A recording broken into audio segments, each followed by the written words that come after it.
This is To the Front. Tools for today's top agents.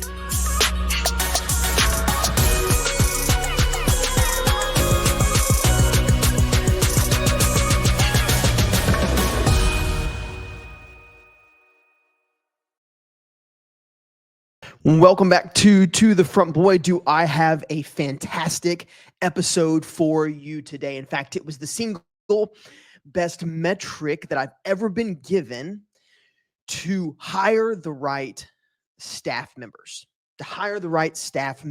And I was scrolling on Instagram Reels the other day, and I came across a Dave Ramsey reel.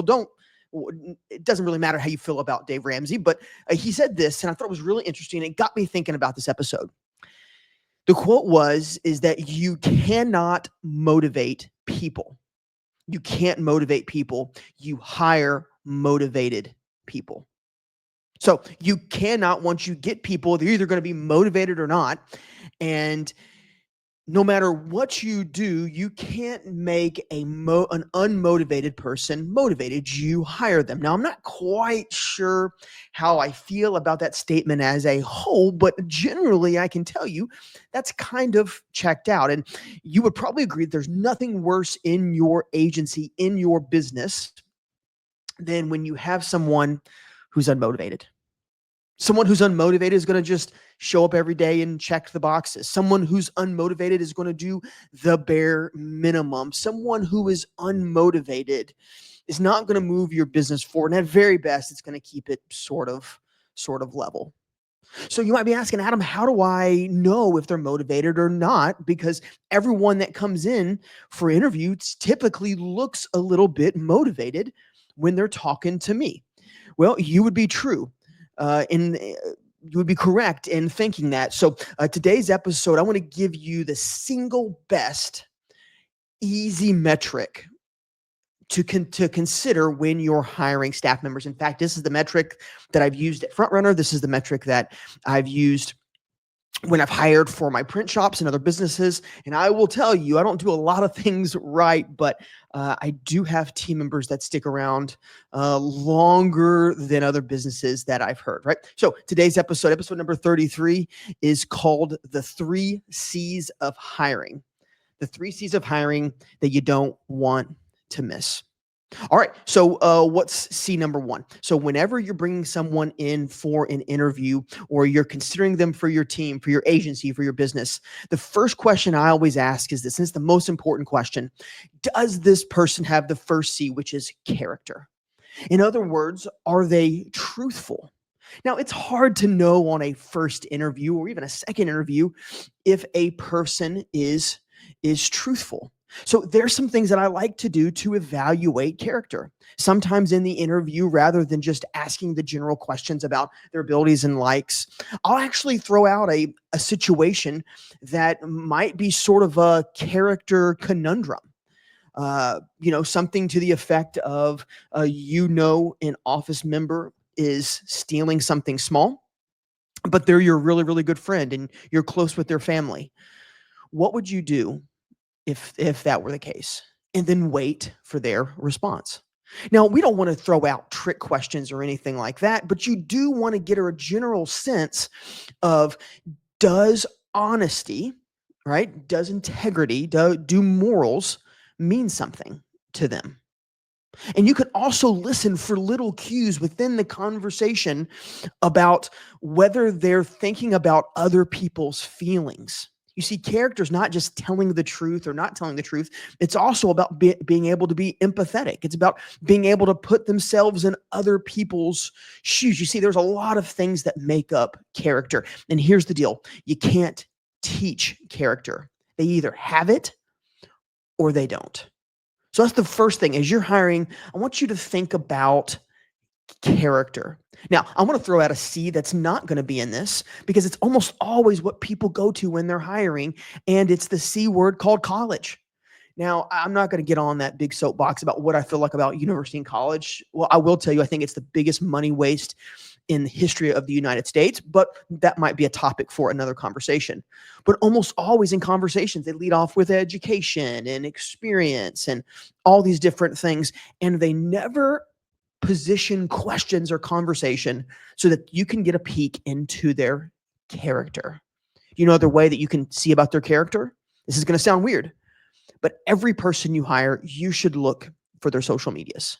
This is not stalking or creeping or anything like that, but you should go see if they have a Facebook, if they have an Instagram, if they have a LinkedIn. Most often they will have it. Some will be private or not, but it's pretty easy to get sort of a general feel about their character by what they post online. You might even want to delve into X, the former Twitter, and to see. Again, there's a lot of components to consider a character, but I would encourage you first to think about, does this person have the kind of character of a person that I want to be in my office? Here's what I fear.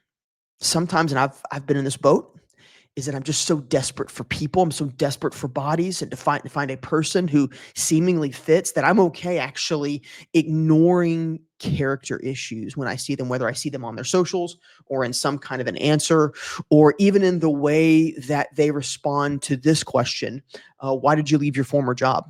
If they're busy bashing their boss or their former company and saying how bad they are, they might have a character problem. I will ignore those things just because I want somebody in the seat, and that's come back to bite me. In fact, I will tell you, I have said no to candidates who were amazing. Even in the next two C's I'm going to give you, they were a perfect fit, but there was a problem in their character. Why? Because you can't teach character. So that's number one. First C is character. The second one is competency. In other words, can they do the job? Now, depending on what your business is or what you're hiring, you might require higher levels of competency right out of the gate than others. So we're going to pretend like all things are equal and think that it's kind of a mid-range need for competency or whatever you're doing. All right. How do you test somebody for competency? Well, if it's a job that they've never done, you have to figure out questions that somewhat mimic either the problem solving or the action thing that they need to do. So, for instance, I do have a series of print shops along with managing Frontrunner. And even when I'm hiring somebody who doesn't have any print shop experience, one of the things that we often most look for is problem solving skills. Because when people bring us their files to print or their projects, excuse me, to market, they're not always ready. There's always little problems. And so problem solving is a big deal. And so what I'll do is I'll set up a situation in the conversation. I'll say, okay, hey, this is a problem that pretend like that this customer has, and tell me how you would solve it. And I don't even ask what are the actual steps they would solve it. I would say, tell me your thought process behind it. Right? So if you want to evaluate competency for whatever you're doing, if it's a field that doesn't require specific training, just somebody who's generally you think can do the job, try to figure out some questions and conversations to reveal, are they smart enough to do the job? Now, again, it's really hard to get an idea on this in the first and second interview. So I want to give you a tip here. If you're having a hard time understanding if they're competent enough to do the job, maybe put that to the side and ask a different question. Are they trainable? Because competency is not just knowing it right out of the gate, because most of us don't know what we're doing right out of the gate. But you know what is a big revealer of competency is, are they trainable? Are they willing to follow instructions? And that's why I love giving them personality tests or giving them a little test project in whatever you're doing. Or if it's a sales hire, actually bringing them in for a test day to do some sales calls with you. And then when you're doing that, teach them some things, show them some things, and then sit back and see how they respond. If they respond like, oh, I know everything, and don't worry about it, I don't need that, they may not be a great fit for competency. But if they're receptive, if they listen, if they're taking notes, if you show them something on day one and you bring them back for a second training or a second test day on day two, did they remember what you told them on day one? That's how you reveal competency sometimes. That if you can't get a quite fit on can they do the job, then ask, are they trainable? Can you teach them, or can they retain information? Because let's just be honest, and you've probably found this out too. Some people just aren't trainable. It's not because they don't care. It's not because any of that. It's just there's something you've probably met people that just don't retain information well. And I hate to say this, but for most of the businesses that listen to this podcast, critical thinking and the ability to move on your feet is pretty important. Most of the people listen to podcasts are not, hiring people that do one job. They turn this knob over and over all day, or they tighten this thing. No, they're jobs that require critical thinking and problem solving. And some people just are not naturally wired to think like that and to be trainable. You can teach them a couple of things, but then they max out on the information. It doesn't make them dumb. It doesn't make them stupid or anything like that. It just makes their thought process a little bit simpler. And what I found out sometimes is that the training hurdle to get over that would make them not a competent fit. Okay, so number one is character.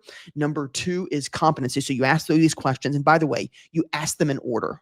All right, because if they don't have the character that you need, you don't even need to test them on competency or the next thing I'm going to show you. Why? Because I don't care how well they do, they're not going to be a great fit. But then if you find, this is a person's character that I trust, that I want them on my team. Okay, now I'm going to start looking at competency. All right, we're going to start saying, are they trainable? Do they retain information? Do they know how to do the job, or can they be taught to do the job? And the third thing that I look at, let's not overcomplicate it, but I think this is actually the second most important behind character, is the third C is chemistry. In other words, do they fit in your culture? Do they get along with your team? Now, let's start with a base premise on this. To evaluate if someone fits into your culture, you have to already have a defined culture. I talk to agents and business owners every single day who do not have a defined culture. They don't have it written down on a piece of paper who they want to be as an organization. Now, they might have like some kind of random mission statement or something like that, but it's not been well thought through and it's not been clearly defined so that their team can grasp who are we, not just what do we do, but how do we do it. In fact, at Frontrunner, at my print shops, at all the different businesses that I get to be a part of, we all have the same culture, and it's 5 pillars. They're 5 images, 5 pillars of culture that every one of our team members gets trained on in the first 2 weeks that they're here. Now, this is not an opportunity to talk about this on this podcast, but one day I will tell you about those 5 pillars of culture. But the difference is that we have those things defined. In fact, at my print shops, they are on huge foam boards all around our break room. And once a month, we're going to choose a different pillar of culture to talk about. Same for Frontrunner. About every other month, I'm going to pick a pillar of culture and we're going to talk about that DNA, that culture. You know what that is? That's defining chemistry, because it's not just about what you do, it's about how you do it. And your office is going to develop a chemistry. Now, here's the deal. Your office has a chemistry, whether you know it or not. It's just going to be intentional or unintentional. What I found is that intentional chemistry on teams thrive. Unintentional chemistry on teams tend to lean toward the negative. They tend to lean toward the gossip and the jockeying and the position. And it doesn't matter how great of character people that you have. If you do not define your office DNA, it's going to lead to that. Okay, so let's pretend like you've got that. You've spent good time defining who you are as an office and how you want to work, and everybody knows it. Everybody can communicate it and say it back to you. Now you have to decide, does this person who I'm talking to fit into that DNA, into that chemistry? How do you find that out? You invite them to be interviewed by your team, by your existing team.